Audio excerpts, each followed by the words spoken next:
U qo'llarimga qo'lini qo'yib sekin siqib qo'ydi. Bir daqiqa hayajondan yuragim urib ketdi. Yuzim qizardi, biroz uzoqqa qaradim. Ammo u qo'yib yubormadi. Aksincha, sekin qo'llarimni mahkam ushladi. So'ng yuzlarimga qo'li tegdi. Bilmadim o'sha paytda nega qarshilik qila olmadim, balki qalbimdagi yolg'izlik va mehrga chanqoqlik mendan kuchli bo'lib qolgandir. Yangi kelin bo'lganimda hayotimning hammasi oldimda turgan katta bir sahifadek tuyulardi. Ertaga nimalar bo'lishini bilmasdim, ammo qalbim orzularga to'la edi. Biroq taqdir shunday qilib qo'ydiki, erim to'satdan majburiyat bilan safarga chiqib ketdi. Uning ketishi bilan uydagi barcha ishlar mening yelkamga tushdi. Qishloq uyi oson emas, chorva, hovli, oshxona hammasiga qarash kerak. Yolg'iz ayolga ogirlik qilishi tabiiy.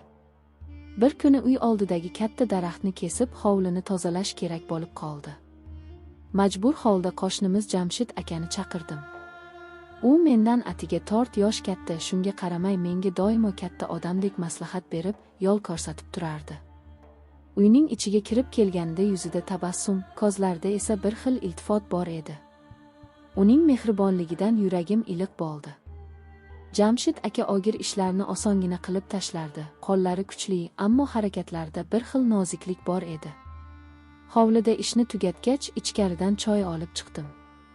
U menga qarab, "Yangi kelin bo'lib, hamma ishni o'zingizga olibsiz-da, eringiz bo'lsa, yordamchi bo'lar edi", dedi. Men esa yurakdan chiqqan bir oz og'ir nafas bilan, "Ha, aka, ammo taqdir shunday. Sabr qilishdan boshqa yo'lim yo'q", dedim. Shu gaplardan keyin u sekinlik bilan ko'zlarimga tikilib turdi. Bir oz jiddiy, bir oz samimiy nazar bilan. Quloq solsangiz, gaplari juda shirin, mehribon edi.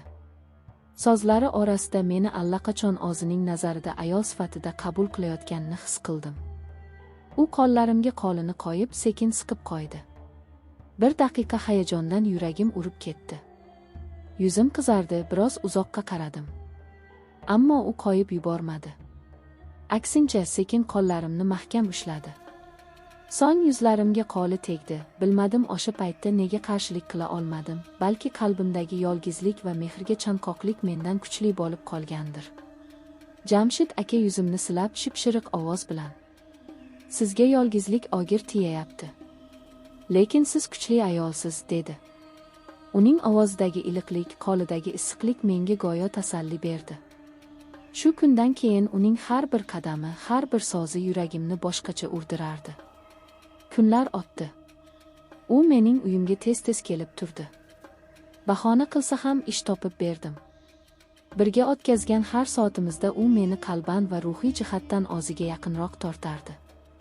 Har safar ko'zlarimga qarab, gapini shirin qilib aytganda, men o'zimni boshqa olamda sezardim. U bir kuni qo'limni yana ushlab, "Men sizga qattiq qarab qo'ydim, kelin. Men uchun siz oddiy qo'shni emassiz", dedi. Yuragim titrab ketdi. Uning so'zlari go'yo ichimdagi sirni ochib tashladi.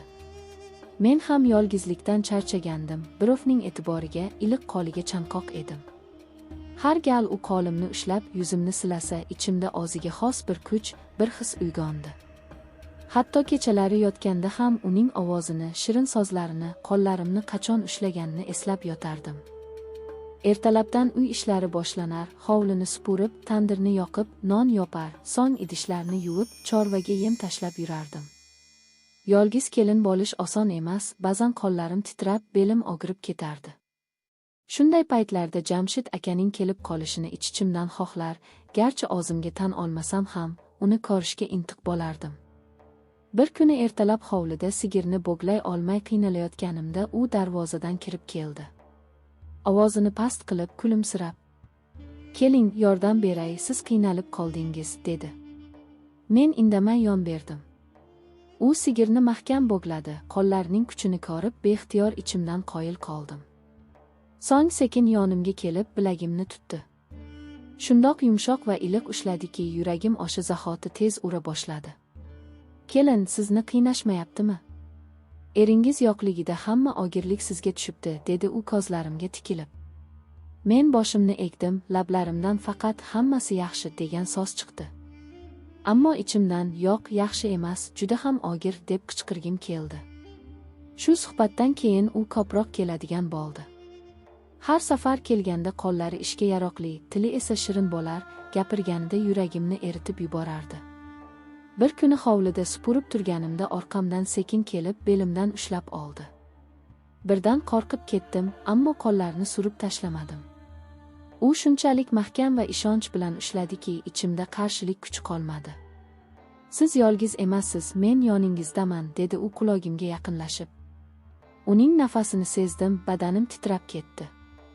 Shunda yuzlarim qizarib, ko'z yoshlarim chiqay deb qoldi. Chunki bu mehrga, bu iliqlikka anchadan beri zor edim. Kun sayin u meni o'ziga rom qilar, men esa unga tobora yaqinlashardim. Ko'pincha kechqurun hovli jimjit bo'lganda kelib qolardi. U paytda qo'shnilar ham hech narsani sezmasdi.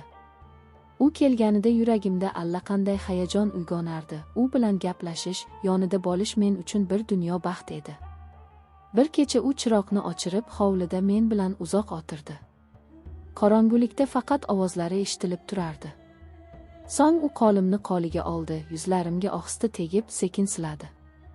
"Sizni ko'rganimda yuragim tinchimaydi. O'zimni to'xtata olmayapman", dedi u. O'sha paytda men ham ko'zlarimni yumib, ichimdagi barcha qarshiliklarni unutdim. Chunki yolg'izlik, mehrga tashnalik meni unga tobora yaqinlashtirayotgan edi. Kechalar tobora uzayib borardi, men esa Jamshid akani ko'rishga o'rgana boshladim. Erim safarda ekan, qo'llarim ish bilan band, lekin qalbim bo'sh edi. O'sha boshliqni sekinasta Jamshid aka to'ldirib borayotganday bo'lardi. Har kuni uning kelishini kutib, eshik tomonga qarab yurardim. Agar darvozamiz ochilib, u ko'rinmasa, ichimni gam bosardi, ammo kelgan kuni yuragim gullab ketardi. U bilan gaplashish, bir piyola choy ichib o'tirishning o'zi men uchun katta tasalli bo'ldi. Bir kuni u hovliga kirib keldi-yu, meni supurgi bilan hovli supurayotganimni ko'rib, sekin yonimga yaqinlashdi. Orqamdan qo'llarimdan tutib supurgini birga ushladi. Yuragim dukillab ketdi. Qo'llarimiz bir-biriga tegib turgan paytda butun vujudimda issiq oqim yugurib o'tdi. "Siz yolg'iz supurib charchaysiz, keling, birga qilamiz", dedi u kulimsirab. Ovozida shunchalik mehr, shunchalik iliqlik borki, men bir zumda uning gapiga taslim bo'ldim. Shu paytda qo'shnilardan kimdir ko'rib qolishidan ham qo'rqmadim, chunki butun dunyo men bilan u o'rtasida qolayotganday edi. Kunlar o'tgan sari u meni ko'proq qiziqtira boshladi. Kechqurunlari hovlida o'tirib, yulduzlarga qarab, uzoq suhbatlashib ketardik. U o'zining orzularidan gapirar, men esa qalbimdagi dardlarni aytib berardim. U quloq solar ekan, yuziga jiddiylik, ko'zlariga esa mehrli nigoh yugurar, so'zlari bilan meni ovutar edi. Bir oqshom u qo'limni qo'liga olib sekin siladi. Yuragim hapriqib, ko'zlarimga yosh qalqdi. Chunki men anchadan beri birovning mehriga zor bo'lib qolgan edim. U buni sezdi shekilli, yuzimni silab. "Siz juda go'zalsiz, juda samimiy ayolsiz. Sizni qiynashlariga yo'l qo'ymang, men doim yoningizda bo'laman", dedi. Shu so'zlar qalbimni butunlay eritdi. Men qarshilik qilishni xohladim, ammo kuchim yetmadi. Unga tobora yaqinlashib borayotganimni his qilardim. Bir kuni yomg'irli oqshom bo'ldi. Hovli ichida ishlarim tugamagandi, lekin yomg'ir quyardi. Shunda Jamshid aka keldi. U mening yelkama sholchasini yopdi va qulog'imga: "Sizni shunday ko'rib turolmayman, o'zingizni ayang", dedi. Uning gaplari ko'nglimni larzaga soldi. Shunda men o'z ixtiyorimdan tashqarida qolganday bo'ldim. Go'yo hamma qarorlarni taqdirning o'zi qabul qilayotganday edi. Shundan keyin bizning uchrashuvlarimiz muntazam bo'lib qoldi. U hovliga ish bahonasida kelardi, men esa uni kutardim. Har safar kelganida qo'llarimni ushlab, yuzimni silashni kanda qilmasdi. U bilan bir zum ham yonma-yon bo'lish men uchun dunyodagi eng katta baxt bo'lib qoldi. Kechalari esa yotganimda ko'zlarimni yumib uning so'zlarini eslardim. "Siz yolg'iz emassiz, men yoningizdaman", degan gaplari qulog'imda jaranglab turardi. Yuragim esa u gaplarni qayta-qayta his qilardi. Uning mehribon nigohi, qo'llarining issiqligi, so'zlarining shirinligi meni kundan kunga o'ziga ko'proq bog'lab qo'yardi. Endi men uchun hayotning ma'nosi uning kelishida, menga qarashida va yonimda bo'lishida edi.